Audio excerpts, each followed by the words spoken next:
this morning.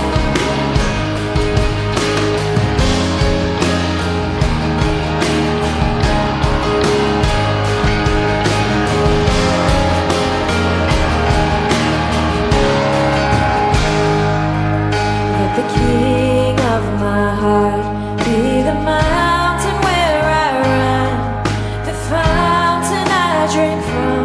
Oh, he is my song. Let the King of my heart be the shadow where I hide, the ransom for my life. Oh, he is my song. 'Cause you are good, you're good. Oh, you are good, you're good. Oh, yes, you are good, you're good.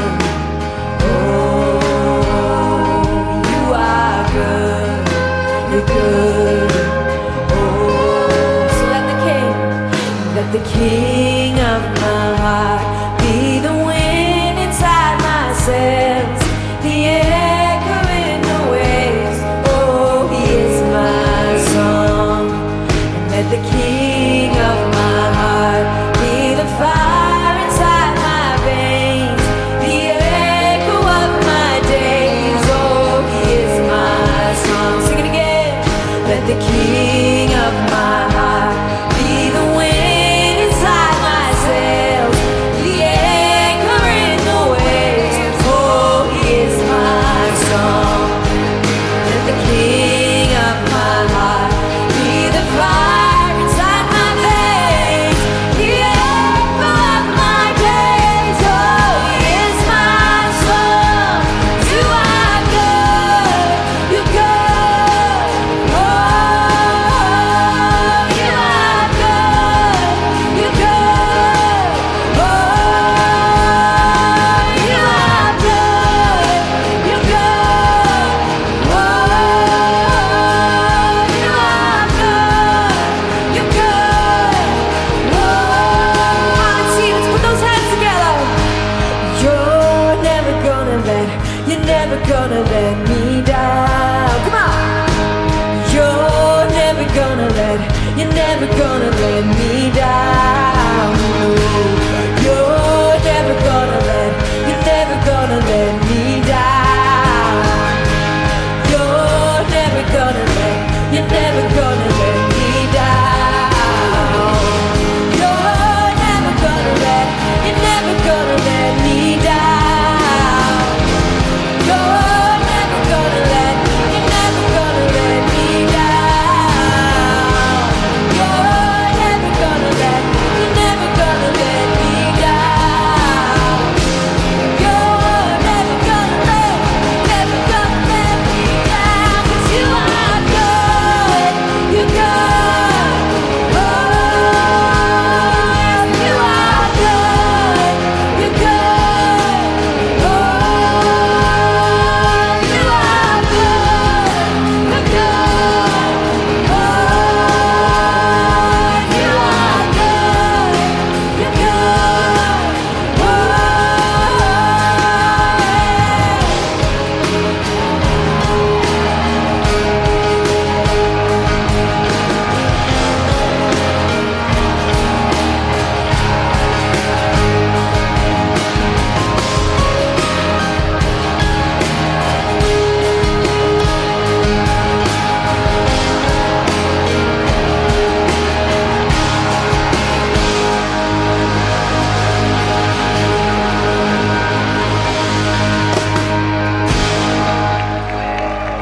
Yeah! Hey, welcome to Kensington. Really glad you're here. You can be seated. We just wanted to start the day off singing Truth over us because today is a important and big day at Kensington. Many of you know this. Maybe you're here for the first time. It's actually a good day to be at Kensington because today is what we're calling the Great Day of Giving, where we're going to, at the end of the service, many people are prepared to fulfill their pledge or be a part of their pledge that they made 3 years ago to the Everyone campaign. This building was sort of built out of that, the Clinton Township building. You'll hear more about that later today, but really glad you're here. And you know, we just sang a lyric that says, "You're good all the time." And I know what you Michigan State fans are thinking. Yeah, he is good, right? Michigan, he is good, right? Purdue, he is good, right? Lions, no, he isn't. Anyway, yeah, seriously, we're really glad you're here. And so today really is a big day, and just want to welcome you. And it's going to be a little different. I'm going to jump right into the message here in a minute because we're going to end the day sort of singing some more, and then people are going to actually walk up these steps and across the stage, and I'll explain that later as well. So here's the deal. I don't know if you know this, but a month from now is Easter.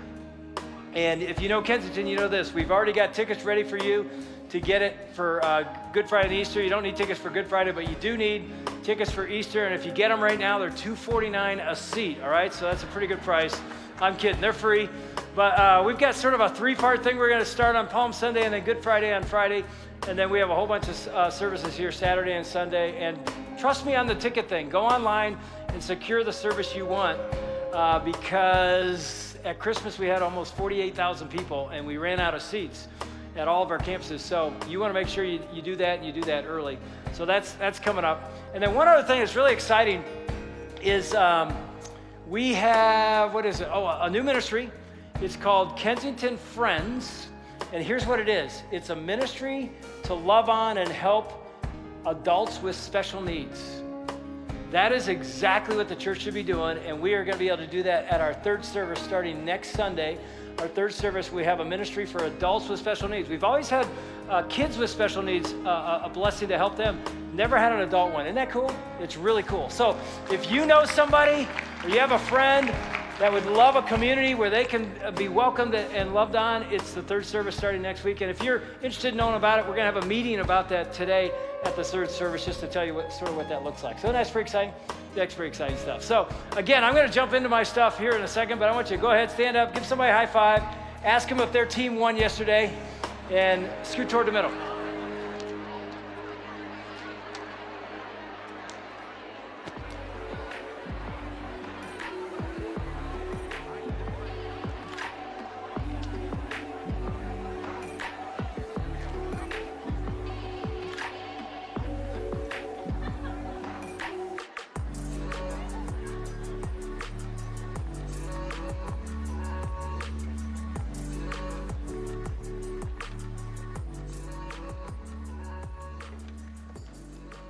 I forgot my notes.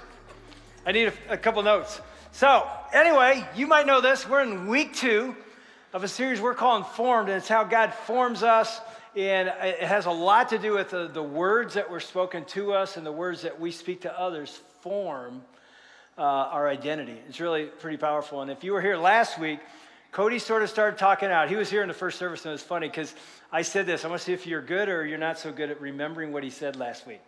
Okay, so last week, Cody talked about you have 2 dialects. You either speak the dialect of blank or the dialect of blank. Anybody know? Dialect of, you guys are better. He was sitting there, he's like, nobody remembered my message last week. I go, welcome to the show, dude. That's how it is, man. But yeah, it was basically the dialect of heaven, which is words of life, the dialect of hell, which would be sort of death and criticism words, and we have a choice, right? That was sort of an intro into it. It was really a powerful service. And he talked about how you can sort of recognize where people are from based on their accent, right? You've heard people that have an accent, and you're like, oh, they're from the north or they're from the south. Ann and I did a marriage conference about a month ago in Mississippi, all right? So we get there, and we didn't know where we were going. It's some church there. It's called Broadmoor Baptist in Madison, Mississippi. We walk in this big mega church, and they had people from that church and other area around there. So we sit down at this table. They had it in like little dinner tables, and there's only one couple at this table at the front. And actually, the wife was getting food, so the husband's sitting there. And so I'm trying to make small talk because we're about to go on a stage in a couple minutes. I go, hey, man, you from this church? And he goes just like this. He goes, no. So as soon as I heard one word, I knew I was in the South. And I'm not doing a very good accent, but it was a Southern accent, like, nope. And I go, oh, so you're from another church around here? Nope. Just like that, just real gruff, nope. And I said, oh, okay, so where are you from? Fort Worth. I go, what? I couldn't even understand. He goes, Fort Worth. I go, you say Fort Worth? He goes, Fort Worth. I go, oh, is that near here? I don't even know where Fort Worth is from where I am in Mississippi. He goes, 7-hour drive. I go, what? 7-hour drive. I go, you drove 7 hours to be at this marriage retreat. 7-hour drive, sir. That's what he said. And so then Ann's sitting there and she goes, why in the world would you drive 7 hours to come to this marriage retreat? This is so classic. He goes, saw you on the Today Show. And we're like, what? Saw you and your wife on the Today Show. I'm sitting there with my wife, and I look over at her after you were done, and I said, hey, honey, our marriage is a 10 out of 10, right? And she goes, our marriage is a 2. That's why we're here. Can you believe that? They drove 14 hours round trip to go see the couple they saw on TV, help them get from a 2 to a 10. I have no idea if they got to a 10 by the end of the weekend, but I do know this. The dude was from deep south, Fort Worth, Texas. That's how he talked, man. I knew for a second. And then we get on stage, and the first paragraph we say, Ann says, hey, it's really good to be here with you guys. And they all groaned. And we're like, what? And he goes, not you guys, it's y'all. And so Ann goes, oh, yeah, it's good to be here with you all. And they go, no, it's not you all. We're like, what is it? You guys know this, right? It's y'all. It's one word. I didn't know that. It's y'all. And by the way, anyway, it's a whole other story. But so they knew we had an accent. I didn't think we did. You guys like me? It's like, we don't have an accent. Yeah, we do. And they have an accent. And you can tell people by their accents, right? And it's true with the dialect of heaven and dialect of hell. You can tell a lot about a person by the words that come out of their mouth. And so today we're going to talk about that. And I tell you what, you know this, but let me just remind you of this. Words are powerful. Words create worlds. Don't miss this. And I know you know this, but I just got to remind you, and Cody sort of said this last week, but words are powerful. They stick. They shape. Don't let anybody ever tell you any different. And I know something. You already know this because words have hit you good and bad in your life, and they stick for lifetimes. It's actually almost scary how powerful words are. Now, I didn't make up this idea. It's actually a very foundational verse in the Bible. I tell you, if you ever want to have some fun, if you've never done this, if you've never really read the Bible very well, or maybe you've never read the Bible ever, I'll tell you a book that would really be something worth your read, the book of Proverbs. Parents, teach this to your kids. Proverbs is nothing but a proverb. Proverb means pithy, wise statement.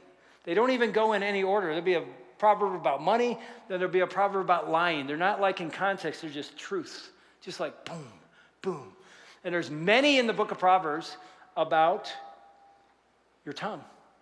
And when he talks about the tongue, it's not talking about this tool, it's talking about what this tool does. And here's one that Ann and I have been speaking at the other campuses that we didn't get to go do a weekend vertical marriage thing. We did a date night. We were just at Birmingham last night and did 2 date nights back to back, sold out there, and we talked about the power of the tongue. And this is the verse we use. Some of you know this. I'm telling you, memorize this verse. This is something we ought to live and we ought to teach our kids. It says the tongue has the power. They say words are powerful? Yeah. The tongue has the power of life and death, and those who love it will eat its fruit. Now, here's the thing. You already know that. You already know that. You've experienced the power of words for good, life, encouraging, building up, life breathing, right? You've also experienced, I bet you, the power of negative death words, discouraging, criticism, even sarcasm can hit a person very deeply. And here's the truth. You tell me, which are more powerful? Anybody? Life or death? I mean, they're both powerful. But think about this, and you know this probably from research. Psychologists, doctors will tell you this. If you get one negative word spoken to you, and there's different ratios on this. I've seen all kinds of different numbers. But they will say it takes blank number of positives to outweigh one negative. Anybody want to take a guess? 5. I've heard 5. I've heard 12. I saw a study last year that said 50. It's just crazy. It's like one negative comment sticks. And here's what I know. The room's real quiet right now because some of you are replaying something your dad said. Or your mom. Or a brother or sister, or a friend, or a spouse, or a former spouse, or your children. Here's what's crazy about the power of our tongue. That is so true. Life, death. Dialect of heaven, dialect of hell. And here's the thing. Some of you are stuck, and you can't get to where God wants you to get to because of something said to you 20 years ago. You think you're invaluable or worthless or a mistake because your dad said that maybe constantly, and it's there. And you want to get over it and you want to break through it, but you're stuck. That's the power of death words. In fact, I'll just put in a little plug right now. Do not miss next week. Because next week, my wife, Ann, is going to be teaching. I'm actually going to be speaking at Birmingham campus, but she's going to be here teaching. And she's going to do a message, a variation of a message she did at a midweek a few months ago. I'll just say this. It had a dog cage right here on the stage. Anybody remember this one? And it's all about getting free. And so she's going to share part of that with this series. And I'll just say this, sort of funny. After that message, there were a few tweets going out about it. And one young man said, I've been at Kensington 20 years. That's the best message ever given in the history of Kensington. I was a little offended by that, but that's what he said. I'm just telling you, it's a life-changing message that you don't want to miss. And that's all about breaking free of some of the curses that have been spoken over you. Because here's the thing about words. Words have been spoken to you, over you, and about you. And I'm telling you, I could probably meet you for 15 minutes and sort of know what's been spoken to you over your life just by the feel I get when I'm around you. They're that powerful. They stick, positive and negative, and they sort of shape us into what we're going to be. I tell you what, you've heard our story in the vertical marriage thing, but in our marriage, for a long time, we spoke death words to each other. Criticism. Remember the story? Boo! Remember that one? Chapter 5 or something in the book, all I hear is boo. All I felt when I came into my house was my wife critiquing me, telling me I'm not good enough at this, telling me I should be more spiritual like Steve Andrews, all that kind of stuff. And it was boo, right? And we said in the series, she became a life tongue speaker. And I'm not kidding. She is unbelievable. I watched her do it with our boys. I watched her do it with me. It's unbelievable. When I come into my house now, I feel like I'm the greatest guy that ever existed. Why? Because she tells me that all the time. I don't know, you're thinking, she shouldn't tell you that. You're going to get a big head. That's not how it works, folks. That is not how it works. I've heard parents say that. I don't want to say too many good things to my kids because then they'll get a big head. That's not how it works. It's rarely how it works. What it does is it rises people up to the words you're saying they are. It's amazing. I remember one time Ann was out visiting the grandkids and I was home, and for 4 or 5 days, she came in the kitchen. I remember standing there. She walked in the door with her bags. I wrote down what she said. I'll never forget it. She said, I missed you so much. You are the best man I have ever known my whole life. You are a great husband and father. I'm so glad to be home with you. That's what she says as she steps into my kitchen. What happened to my chest? Boom, boom, boom, boom, boom, boom. It started, and I'm like, yes, I am, aren't I? I didn't say that, but it was just like, it was such life-giving words the second she came home. And I thought this, and you know this. When a person speaks life, and if they're a life giver, the tongue of life, what happens to that person? People are drawn to them. People want to be around life givers. When people speak death, does anybody want to be around them? No. Let me tell you, you should ask a friend or people you do work with. You should. I mean, you really want to be gutsy. Tomorrow at work or tomorrow at school or tonight in your family room, walk in and go, hey, when I step in a room, are you encouraged because you know I'm going to bring life, or are you discouraged? That's a scary question. But if you really want to know what's coming out of your mouth, all you got to do is ask the people around you, because people that speak life bring life, and people want to be around them. People that speak death, nobody wants to be around. It's really funny. My oldest son, CJ, he's an engineer sort of brain, and he lives down in 7 Mile now in Detroit with his wife, Robin, and he's always just been a matter-of-fact guy. I love it about CJ. He could care less what anybody thinks about him. He just doesn't care. You know, and so I remember one time when he's in high school, he was dating this girl, not the girl he married, but he was dating this girl, and he told Ann and I, hey, I'm going on a date with, I'll make up a name, Sally, and I'll be home in a few hours. So he takes off, and like 15 minutes later, he pulls in back in the house by himself. So he walks in the house, right? CJ, I thought you were going out with Sally. Yeah, I did. What do you mean you did? Well, I picked her up. Yeah? And we were driving away from our house, and she was just complaining, and she was criticizing, and she was just really negative. I go, yeah. So I go, what happened? He goes, I turned to her. I go, are you going to be like this all night? And she goes, yeah, and that's not a very good mood. He goes, okay, I'm taking you home. He dropped her off, and he said, I'm not going to hang out with her tonight. I don't want to be around her. So I came home. My gosh. We're like, CJ, that's not... But you know what? I love his honesty. It's like, you're going to be speaking death all night? I don't want to be around you. Nobody wants to be around a person that does that, right? And so as you think about that, it's like, oh my gosh, we have to be extremely careful with our tongue. Do you hear me? Extremely careful with our tongue. And here's the amazing thing about our tongue, is if you have the option to choose what you're going to speak. And by the way, it's a key word. You choose this. Isn't, oh, I just feel it, I emote it. No, you choose. Ann always says, go to God first, every time. Should I say this? How should I say this? Right? Because sometimes you have to speak truth that are hard, but you can package it in a way that's building up rather than tearing down. I'm not kidding, it really does. Ann's done that to me, I've done that to her. Every couple has to do that, parent has to do that. But here's the thing, if you speak life, and then you bring one that's hard, they're gonna hear it a lot better than if you speak death, and more death. They're not gonna hear it and they're not gonna change. So it's all about speaking life. But here's the thing, if we know that speaking life is good and speaking death or criticism or sarcasm is bad, let me ask you this, why would anyone ever speak words of death? Why do they do it? Why do you sometimes do it? Why do I do it? Why would anybody ever do this? You know the answer? Here's something nobody will tell you. I'm going to take you to the words of Jesus, because Jesus actually talks about this in the book of Luke. I love the book of Luke. Luke's a doctor, and he's very sequential and chronological and very specific. So he's just recording a conversation that Jesus spoke. And some of you have heard these words, but listen to the insight that Jesus brings about our tongue. He says this, a good man, and this could be good woman as well, a good man brings good things out of the good stored up in his heart, and an evil man brings evil things out of the evil stored up in his heart. Now look at this. For the mouth speaks what the heart is full of.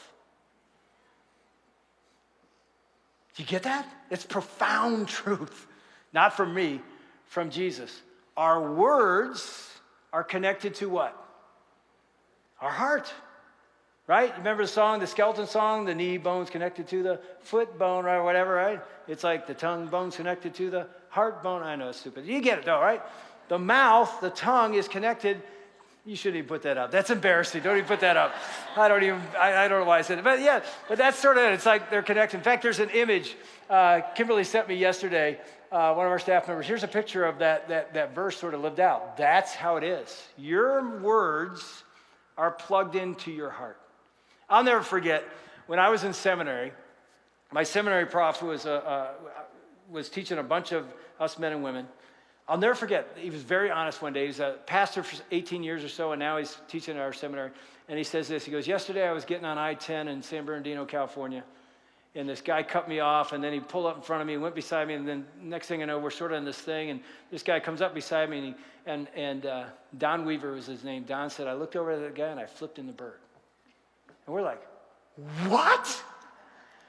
What did you just say? Our seminary, PhD, doctor of ministry, professor who's walked with God much longer than I have and led churches, you flipped somebody the bird yesterday. And we're all like, why is he even telling us this? And I'll never forget why he told us. You know what he said? He goes, next thing he did, he said, as soon as I did that, I looked down at my heart and I said, what's wrong? We're like, what? That seems weird. He goes, this isn't a finger problem. This is connected to something's wrong here that I would respond to somebody made in the image of God in that drastic of a way. He goes, I've got to do some heart work. That's exactly what Jesus is saying about our tongue. You don't fix your tongue from being a tongue of words of death to a words of life by washing your mouth out with soap. It doesn't work. My mom actually did that to me one time. Yeah, I was a single mom, and she always told me, you ever curse, you ever say something in this house, I will wash your mouth out with soap. And I was like, yeah, you will, you never do it. I was 13 years old. She had some friends over. I remember right where I was sitting. That's how powerful words are. You remember these moments.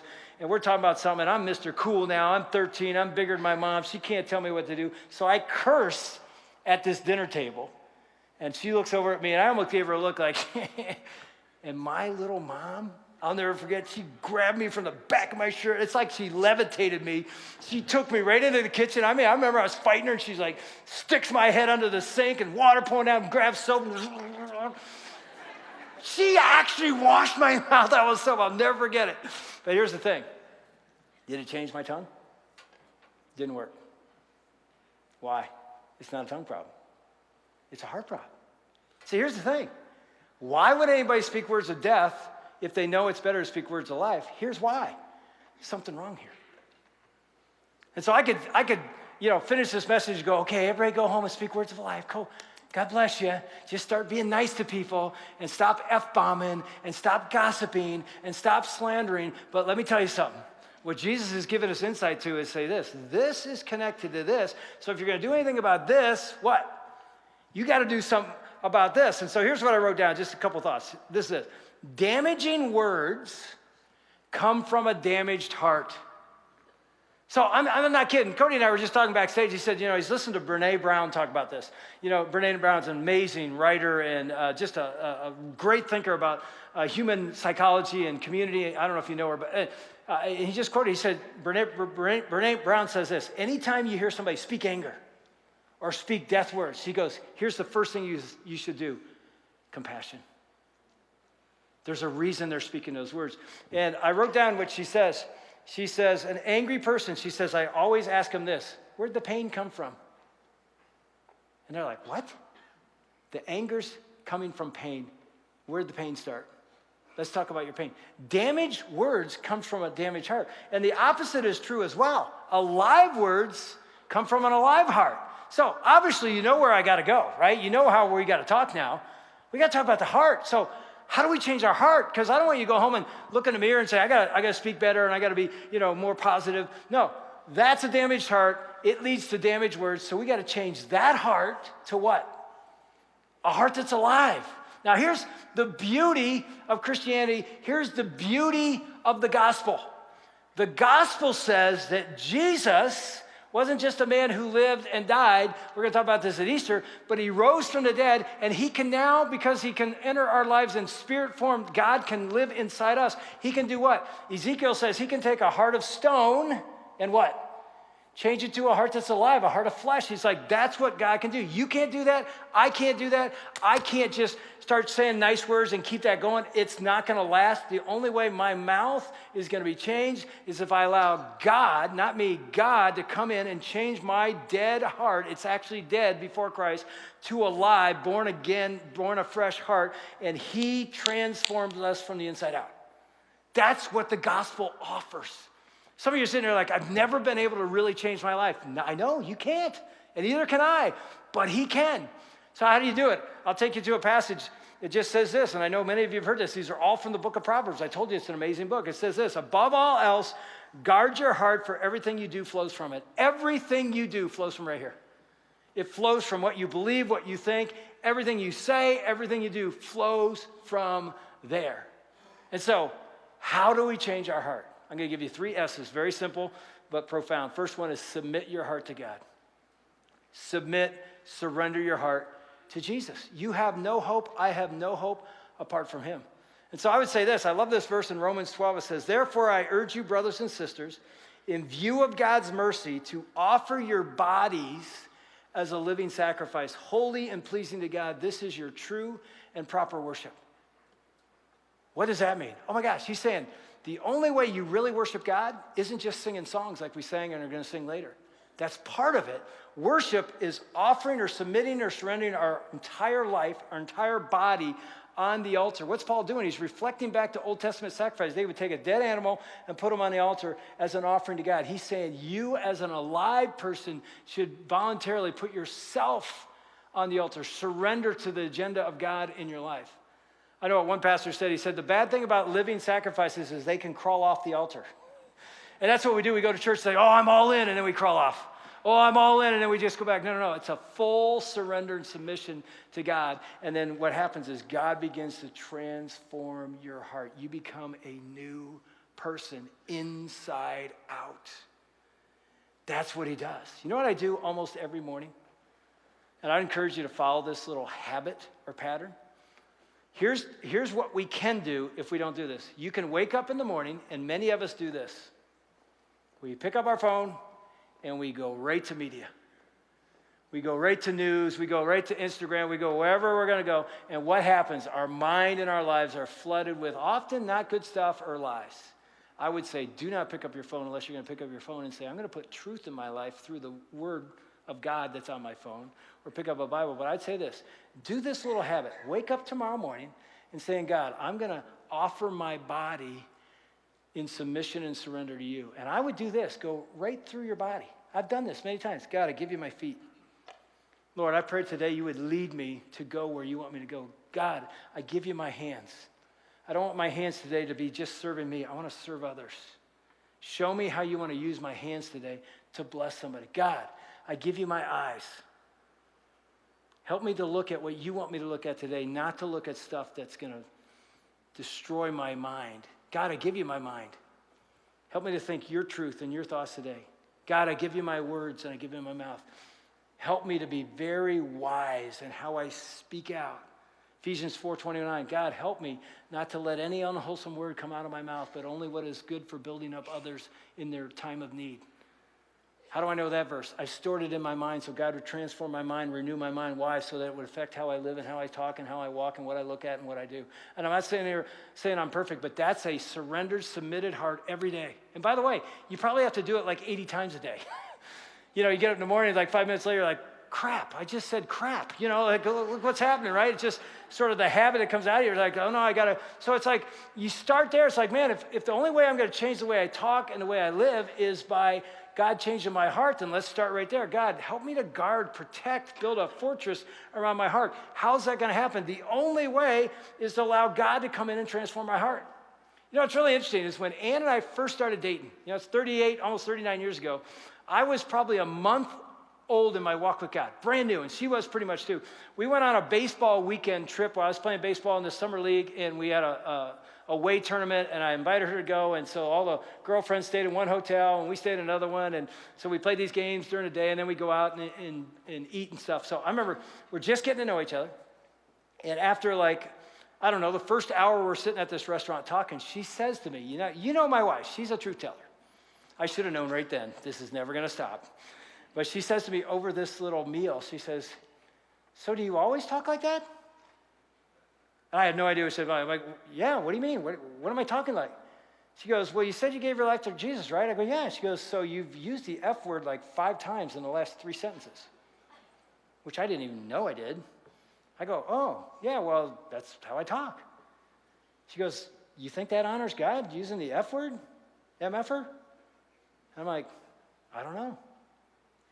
And I started to study the word and read things like I'm reading right now, that your tongue is a reflection of your walk with Jesus and who your Lord is. And I started to say to God, you got to change my tongue. And I thought, well, I've talked this way my whole life. I'm a locker room guy. I'm a ball player. I was like, that's how we all talk. I'm around that all the time. I'm not going to be able to change that. Guess what? God transforms your heart and transforms your words. Literally, the first service, I did not know what the answer was going to be. Cody was sitting right there, and I go, hey, Cody, you spent 28 years of your life being raised by me. How many times have you heard me curse?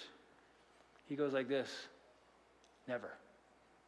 Now, I'm not saying you're a bad person if you ever curse. I was shocked that he's never heard me. But that was just indication that's how God can change a person.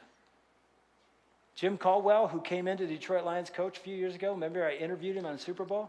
I said to him one day, Jim, have you told the whole building they're not allowed to curse anymore? Because nobody in the building curses anymore. He goes, I never said that. I go, what's going on? He goes, they're following my lead.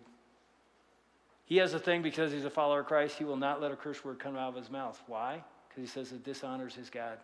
He even has a fine. If anybody ever hears him curse, the fine increases every year. He's been coaching over 30 years. It's like $1.6 million he'd have to pay on the spot for one curse word. Now, I'm not saying cursing's like that big deal. Here's what I'm saying.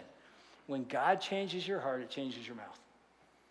Because we're not even talking about the most important stuff. What about gossip? What about slander? You hear somebody slandering somebody? What should you think? Something wrong here. Why are they saying those kind of negative, harmful words about somebody? I'll tell you why. Because there's something in here. You got to take that heart and surrender and submit it to God. And I mean, really. Like, here you go, God. I'm all in. And then God says, here we go. It's going to be the most beautiful thing you ever experienced in your life. You are going to have a dead life come to life. A dead heart come to life. And so the second step is this. You submit or surrender your heart. The second one is this. You sanctify it. What's sanctify it? I don't know if you know this word. It's a religious term. I've been sanctified in Christ. I'm walking in sanctification. It just means set apart. So what does that mean? It says you protect your heart, you guard it, you sanctify it, you set it apart. What does that mean? You're very careful about what you allow to go into your heart, into your mind. In fact, I love this verse in Proverbs that says, for as he thinks in his heart, so is he. What's Solomon trying to tell us? He's like, what you think about will determine how you live. I've said it many times, belief dictates behavior. You think, oh, belief's not that important? Oh, yes, it is. It dictates how you're going to live. So you sanctify your heart means, man, I got to be careful about what goes in my eye gate. I got to be careful about what I listen to and who I'm hanging around, right? All that stuff, it's just very important. That doesn't mean I live my whole life in a little holy, little churchy little land on a holy hill and never get around sinners or anything. No, it's just like I got to be vigilant about protecting and sanctifying my heart so that nothing gets in there that can corrupt it. And here's the amazing thing, and this is the truth. When somebody is speaking damaging words, they're speaking probably those same words to themselves. That's what they're saying to themselves is what they say out loud. You hear somebody say, you're worthless. I can't believe you're even, I'll bet you they're saying the same things to themselves. And here's what's really interesting. The more you say something to your mind, to yourself, the more it sticks. Do you know what researchers, brand advertisers, advertising people know this? There's a power of repetition. The more something is said, it outweighs things that are said less. And here's what they've even discovered. It may not even be true. This could be lies. This could be truth. This is said once. This is said 10 times. This sticks. This you don't remember. They've done studies how our brain works. And the more repetition that you hear, true or false, it sticks to the things that don't. So here's the question I got for you. What are you saying to yourself? Because if you wake up every morning and you're saying things like, I'm no good, I'm not valuable, I'm just a sinner who's stuck in a dead spiral of addiction in my life, let me tell you, you say that over and over again, you begin to believe it, and then what happens? You begin to speak it out to others. It starts here, and then it comes out. So here's what I would say for your second action step. First one is wake up tomorrow morning and offer every part of your body to God, including your heart, your mind, and your mouth. Here's the second step. I would say start speaking truth to yourself. It's called identity. Start speaking what's true. Where do we find truth? Word of God. That's where you find truth. You are made in the image of God. Do you believe that? You have to believe that, because if you do, it's going to change the way you live and the way you speak. You know, it's really interesting. Some of you know that Ann and I are doing Family Life Today radio. How many know that? So make sure you understand that. It's really cool. It's a ministry, Family Life, out of Little Rock, Arkansas. We've been speaking for them for their weekends for 30 years, and they just asked us to be the new host because their president, Dennis Rainey, retired. And so it's an extreme honor to go down to Little Rock 4 days a month. So we fly down on a Sunday night. We do radio Monday, Tuesday, Wednesday, Thursday, and we're back here Thursday night. We do like 30 shows, and we've already taped 4 months of those. So they're on the radio every day right now, all around the world, 1,300 stations a day, 1 million people a day listen to this radio station. It's unbelievable. And so we do it right now, old school. They come into the studio, and we interview these people, and then we come back, and they're on. So, in fact, if you want to have an enjoyable hour this week, one of the shows we taped back in November played on Monday and Tuesday this past week. And it was a counseling session with me. I didn't know they were going to do this, but they brought in a counselor to the studio, and Ann just loved it. Like, oh, this is great. We're going to have Dave on the couch, and we're going to go through his life. So Ron Deal walked me through my divorce as a 7-year-old and the implications of that in my life. And by the way, I'd encourage you to listen to it. You'll learn a lot. But just get the app. It's called Family Life Today. It's a little green app. You can listen to any show. But here's what happened. Last week, we were down in Little Rock taping 4 shows. And one of the guys we had on was one of my heroes, a guy named Chip Ingram. He's written many books, pastor out in Northern California.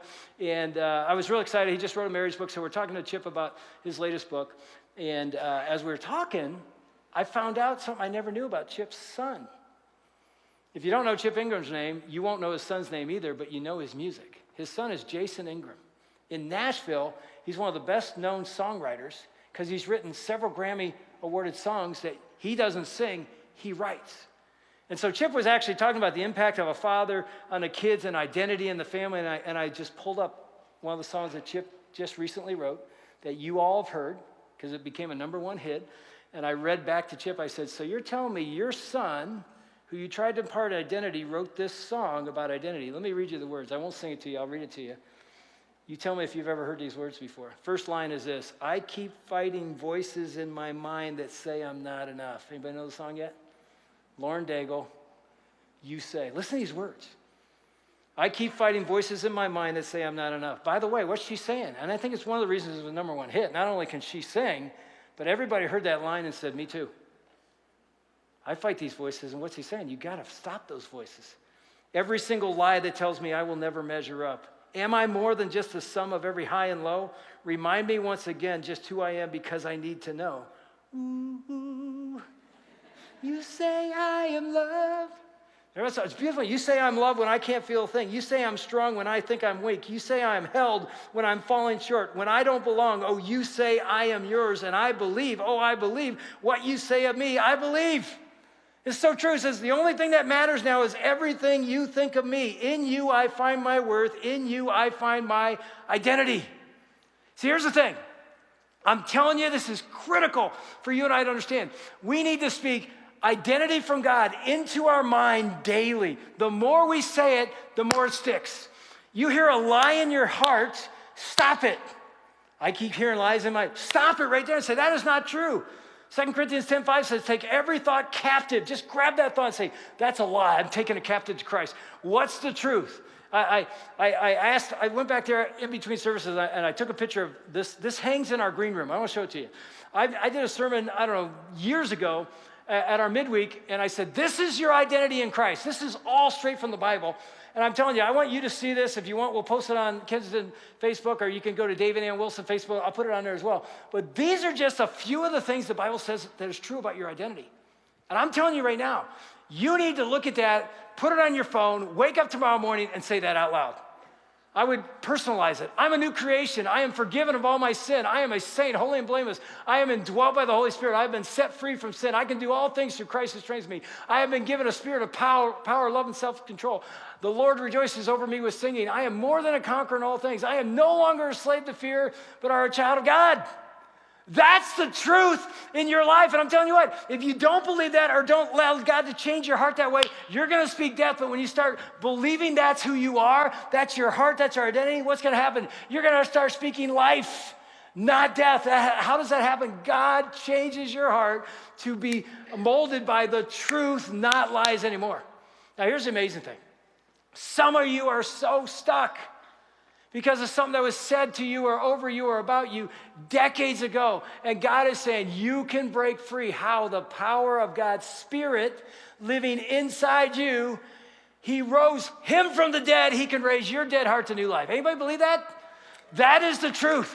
And so what has to happen is, man, I gotta surrender and submit my heart. I gotta sanctify and protect it. And then the final step is then I speak out of my heart. What's that mean? I speak life. Cody said last week, you can speak a garden with your words or a graveyard. You choose. But now you know how to choose. You don't choose your words. You choose God changing your heart. And then you speak life. And let me just end with this. I would just say this, because it's so critical that we understand this. Your words have power, and that power is often related to your position. See, if some stranger walks up to me today and says something negative, it'll hurt. But if my wife does, it'll wound. Let me just say this to the dads in here. Dads, I don't exactly know why this is true, but I know it's true. Your words carry the most power of anybody in your home. Trust me, I'm not saying mom's words are important. They are extremely important. I believe I grew up with a great self-image because my mom never once, ever spoke death to me. She always spoke life. My dad was gone. I should have been insecure. Somehow, I believed I was worth something because my mom. So moms, your words are incredibly powerful. But I can't explain this. Men, dads, you have a power that's almost scary in what we say to our kids and our spouse. Be very careful. And I know we think sarcasm's funny and people will laugh. Sarcasm kills. Even when people chuckle and think you're funny, it destroys. Be very careful. And guys that aren't dads, I say this to all the men in the room. Speak honor about women. You hear me? Speak honor about women in your presence and women not in your presence. You understand that? It's powerful. Women, you know this. Your words can bring life to your man, your sons, your dad, your husband. They can bring death. I cannot explain. Ann and I talked about it in the Vertical Marriage Series. There is a power that women have to help their marriages and breathe life into their man, and they can bring death. And here's another one you never think of. Kids, I'm telling you, Your words are powerful to your parents. You don't understand as parents, am I right? Their words are so much powerful than anybody else. When you speak life or death to your parents, it's critical. So I'm just saying, this is critical stuff we're talking about. But don't walk out of here going, okay, I got to clean up my mouth. No, I got to surrender my heart. I got to sanctify my heart. And then the result will be I speak life, not death. Now, here's the amazing thing about this service is we're going to end the day not so much saying something, but doing something. And it's the same thing. It's an overflow of our heart. Here's what's going to happen. I'm going to show you a video here in a second about the Everyone campaign. And then after the video, I'm going to invite you up here. Cody's going to join us, and he'll be over here, and I'll be over here. And we just want to shake your hand and say thank you for pledging and fulfilling or trying to fulfill your pledge. And that's what we're going to do. The last service was tear-filled. Like the whole room walked out. It was just unbelievable. Like these people are so committed to God doing something through this campaign called the Everyone campaign. I won't say anything more about that till after this video. I just want to show you a video that will give you an idea of how the pledges we've made and the fulfillment of those pledges has impacted people you'll probably never meet through a building that we built through this campaign called the Clinton Township Building over on the east side. And these are two people. But as you listen to their story, also listen to this. Notice how words changed them. Words that somebody in their life spoke changed them. Now, we're going to receive our offering during this video. That is not the Everyone campaign. That is just our general offering. So that's a moment you can give. You can give online as well. And you can do the Everyone campaign online as well. I'll tell you about that in a little bit. But this is a moment to let God speak to you through these words. Watch the power of words in their life. And then I'll come up and we're going to celebrate something to get together as a family of God. Watch this.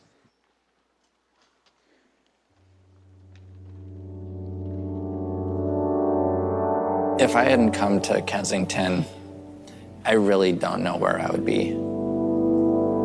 I don't know if I would even be on this earth anymore. Didn't feel like I had anything going for me. Didn't feel like there was any chance of things moving forward. I didn't grow up in a church. I didn't really know of any churches in my area. I still couldn't name any churches in the town that I grew up in. And I didn't really have God as like somebody I could have a relationship with in my life.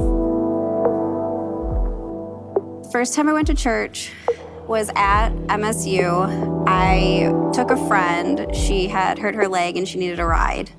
So I took her to church and I was like, I'll just hang out in the car. Like, you can just go in, it'll be fine. Like, I'll be here for you when you come out. And she was like, all right, like, don't be stupid, come in. And it was unlike anything I could have ever imagined a church being. Like, there was music, there was people singing, people were getting up, people were taking notes. And I was like, that's like insane. Like, I need to find something like that by my house. So I started going to a church around here. I went there for like 2 years, pretty passively. Like, just when I came home from school. I turned 21. Things kind of changed a little bit. After school, I would go out with a friend and we'd drink a beer. And I started to kind of feel like that was a way for me to connect with other people. It got rid of the anxieties, the depression. The drinking just completely picked up. I went from drinking once a week on a Thursday night to every single night, all day, every day. I knew that I could use the Bible and God's Word to live my life better.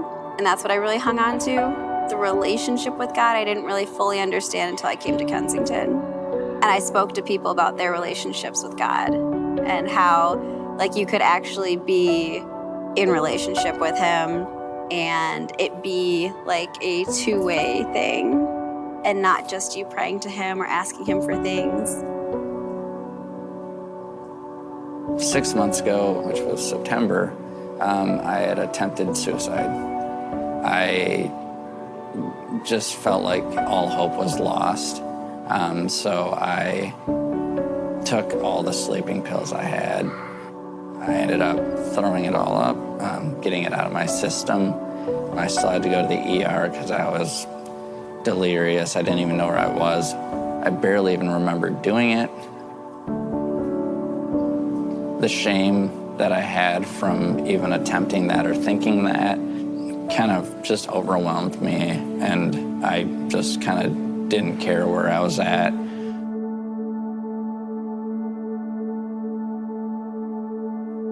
I was talking to my mom one day, and I just didn't know what to say. I didn't know what to do. I was crying all day. And she goes, well, why don't you get a hold of Steve? He works at Kensington, the youth pastor. Go for a drive with him, talk to him, just like let him know he was always the biggest support growing up for you. So we had drove around for literally hours, and I got home, told my mom that it was the best conversation I've had during my recovery over the last 3 years. He goes, well, would you consider going to Kensington? Just, you know, don't have to come back if you don't want to, just give it a try. I was at a point where I might as well try it. I don't have much to lose. Since the building's been open, I started coming to church every single Sunday. I started going to midweek at other campuses. I've gotten involved in 1829. Sundays I'm in the nursery. I just got involved with Edge. I'm in small groups on Monday with a group of 1829 girls. It's great people to be around and to confide in and be vulnerable with, which is something that I've never had before. I feel very safe here. If I'm not around like God-loving people, I very much feel lost still. I don't know, he's in everything and he's in every one of us, and I think that's beautiful. Before then, I didn't think that I could have that unconditional love that God offers. My very first week here, they started doing the promotions for their baptism. It was a period of time where I kind of just wanted to move past the past and start focusing on the future. I was walking up to the stage like, oh man, I'm gonna be so nervous. I'm gonna be freaking out. I'm just gonna be too awkward to like even think about celebrating or anything like that. I was kind of expecting to dunk my head and then get out and be like, okay, see you guys. It definitely didn't happen like that. We dunked my head and it was like just such an intense moment. I like jumped out of the water. I hit the camera that was like next to me. It was just so overwhelming. Like I threw my arms in the air and me and Steve hugged each other, and it was like just, I don't know, it just felt like so much weight was lifted off my shoulders. Like I had another chance, like something I had been looking for so long. It really was a gift, like giving anything towards putting this building into my life, especially, was a true gift from God. Thinking of this building not existing makes me want to cry, honestly. I didn't think I'd get emotional. To everyone who gave to the campaign that helped build this campus, helped build the Clinton Township campus, the impact you have had on my life has been unbelievable, and I'm sure I'm not the only one. So from the bottom of my heart, thank you for everyone who helped make this happen.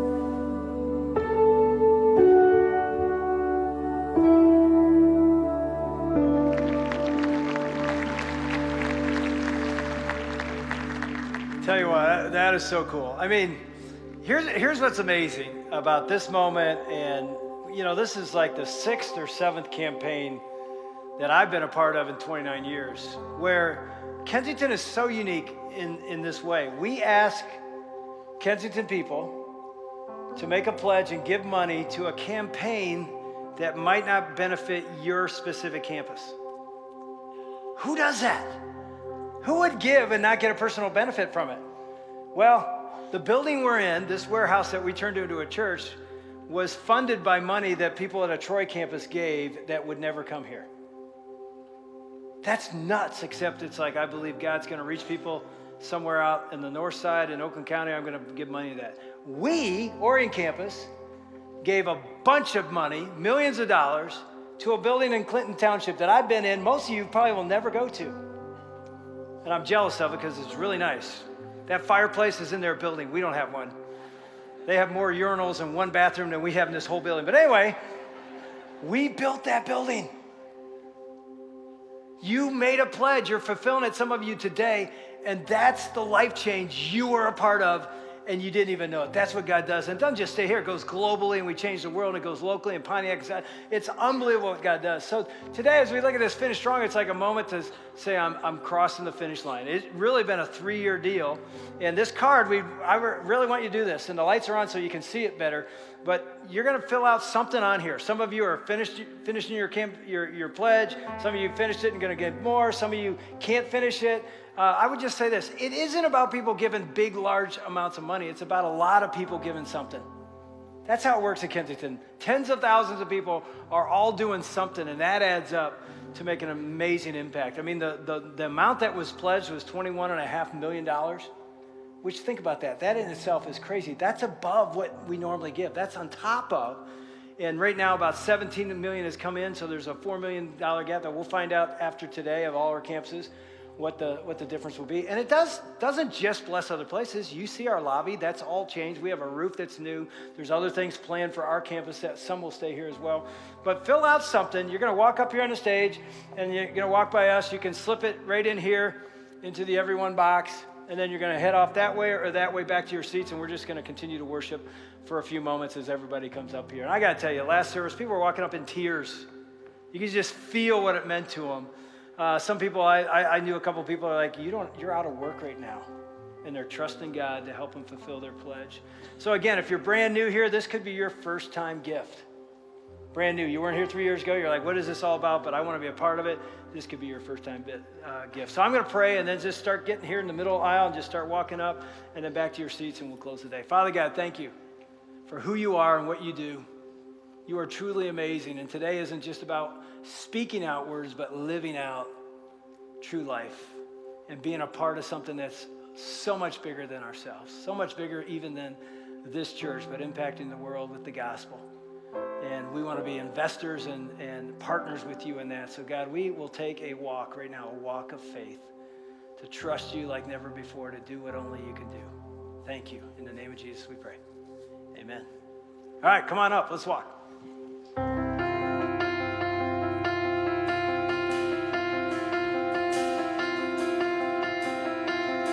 Worthy of every song we could ever sing, worthy of all the praise we could ever bring, worthy of every breath we could ever breathe. We live for you.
give life, you are love, you bring light to the darkness, you give hope, you restore every heart that is broken.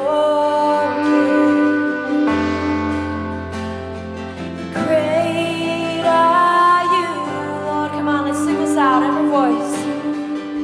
And it's your breath in our lungs, so we pour out our praise. We pour out our praise. It's your breath in our lungs, so we pour out our praise to you only, Lord.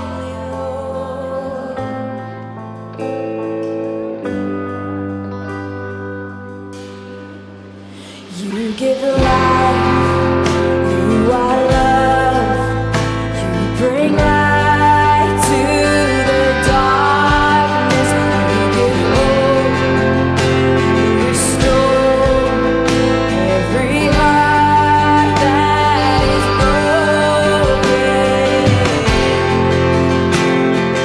Great are you, Lord. It's your breath, it's your breath in our lungs, so we pour out our praise. We pour out our praise. It's your breath in our lungs, so we pour out our praise to you only. It's your breath in our lungs, so we pour out our praise. Pour out our praise. It's your breath in our lungs, so we pour out our praise to you only.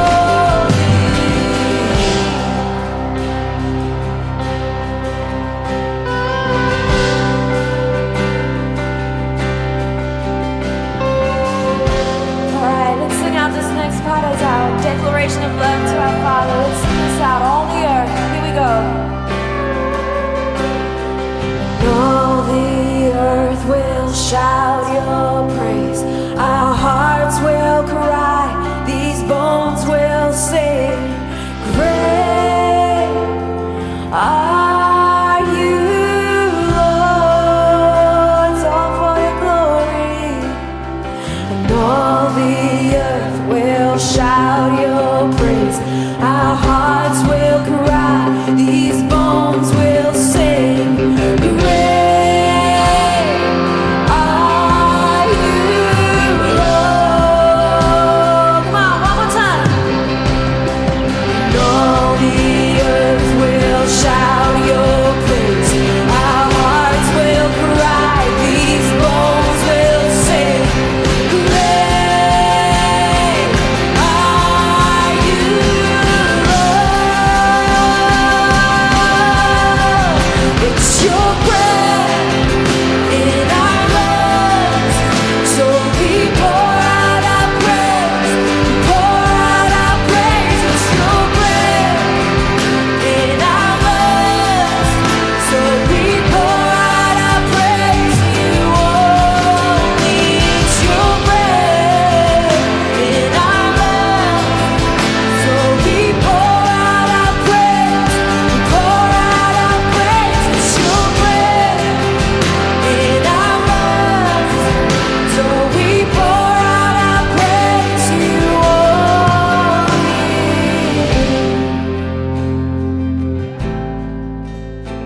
What a perfect song to end on. The reason you walk, the reason God's done what he's done and is going to do in the future is he is great. And that needs to be spoken as an overflow of our heart to the world. Thank you. Many left after they gave, you stayed. You're the committed few.